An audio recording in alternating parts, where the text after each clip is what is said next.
Welcome back. Today we're learning bars 5 and 6 of the A part of Scatter the Mud, and then we're going to do an E minor arpeggio exercise just to practice accuracy of the intonation for this part. Guess what? The composers of the tune, they threw us a bone again, and they're using the same bar for bar 5, the same musical part for bar 5 that they did for bar 1. Yes! So it's this baby.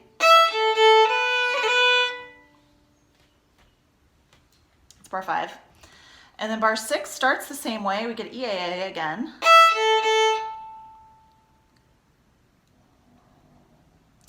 And then this next 3-pack is going to be an open A accented up.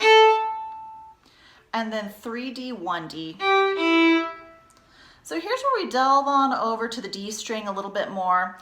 Using our same finger positions though, it's just got us locked in on that frame, which is so great for drilling these skills, for good intonation on everything. So let's drill that a little bit. Actually, we'll do the part one more time so you can get the full scope of 5 and 6. And then we're just gonna play these notes because they're pulled right out of an E minor arpeggio, which is a super handy thing to be aware of. So we've got our bar 5 that we know really well now because it appeared as bar 1 and also as bar 3. And then EAA. And then open A, 3D, 1D.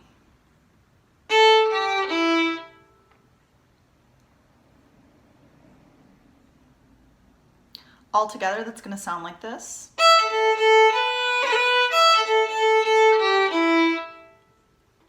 This would be a really easy time for our intonation to get wonky because as we get over here to the D string, even though they're in the same positions we're using, they're going to feel really different in our hand. So let's drill these a little bit just to become very familiar with where we're heading. This is outlining an E minor chord, also known as an E minor arpeggio, and the notes in that are going to be E, G, and B. This isn't quite as literal as the way that the G major arpeggio appeared, where we were just exactly going up and down it, since this first finger note we had played a little while ago, and then there's an open one in there too.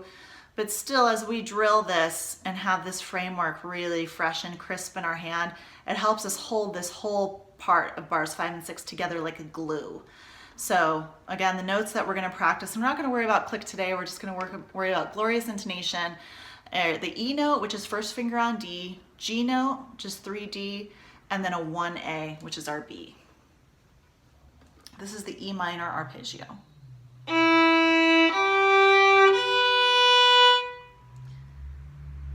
And then let's play it down.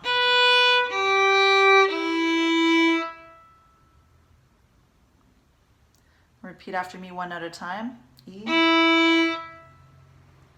G, B, B, G, E. Okay, so now that we have our main notes of an E minor arpeggio, E, G, B, happening, let's add on to it a little bit because we have another E up here on open E and then another G. And this is kind of a little bit of a prep for what's going to be coming in the part tomorrow. So anytime with an arpeggio, as long as you're playing notes found within this chord, you can keep going and keep playing them anywhere and they'll fit in with that. So a lot of times in melodies, it'll span over a couple of octaves of the arpeggio. This song is just about to do that. So let's kind of build up again and then we'll just add on a little bit. And it's going to sound like ear candy. And because we've been setting this up, the extra notes are going to sound like ear candy and it's going to be easier to know when they're really in tune. So we've got 1D, 3D, 1A, open E, and then a low 2 on E for a G note. This is a note that's kind of hard to hear sometimes, so that's why it's sort of handy to have everything set up in this arpeggio format. So let's do it again. Actually, I'll give you one full run here, kind of an explanation and a sound, and I'll let you press pause and try it. So we're going for 1D, 3D, 1A, open E, low 2E.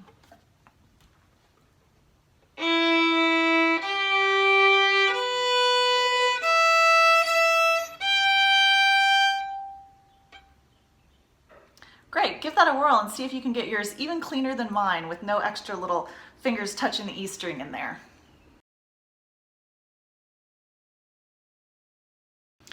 Great, so I hope that went well. I thought I'd mention just one more little trick here, which is that with our low 2 on E, since we're not using a first finger E, we're doing the arpeggio that skips that note. We're going straight from E to low 2. You can just kind of leave your first finger here as an anchor if you do a better job than I did keeping it off of the E. And they'll feel about like this. There's like a little bit of space, but almost right next to each other there. Okay, I'll see you tomorrow when that little tidbit that we just learned is going to come in handy for bars 7 and 8.